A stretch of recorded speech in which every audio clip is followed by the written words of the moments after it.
Good evening. I imagine some of you may not feel inclined to listen.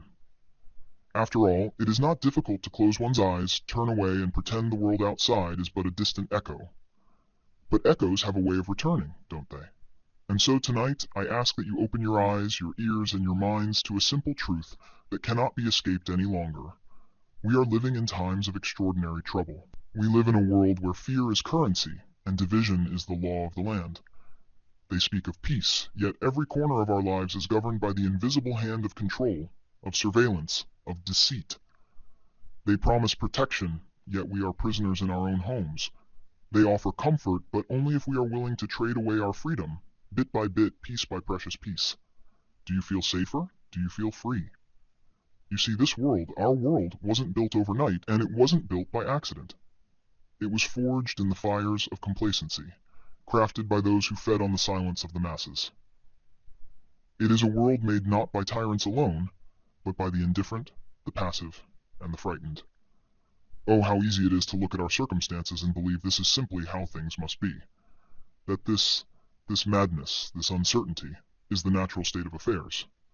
But allow me to offer a different perspective. The state of the world is not the product of some inevitable force. It is not the will of fate. It is the sum of choices. Choices made by those in power, yes, but also by you, by me, by all of us. For every time we chose silence instead of action, every time we traded liberty for security, we let the chains grow tighter. And now here we stand, teetering on the edge of ruin, staring down a future where our voices mean nothing at all. They tell us to trust them, to follow blindly. But I say trust your own eyes. Look around. What do you see?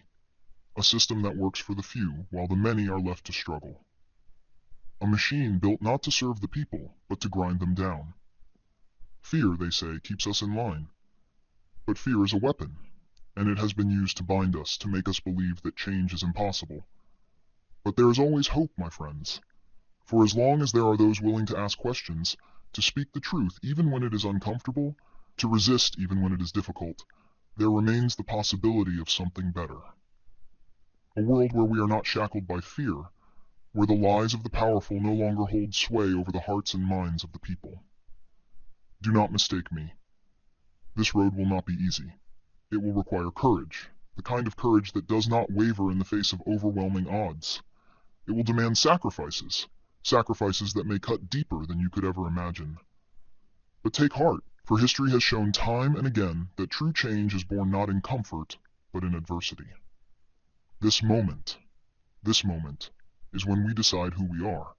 Will we be the generation that let darkness reign, or will we be the spark that lights the flame of rebellion, the flame of freedom? The choice is yours. It always has been. So rise, speak, resist. The future is not written, but it will be forged by the hands of those who refuse to submit. And when they ask what became of us in the end, may the answer be clear. We did not fall. We stood, and we fought. Good night.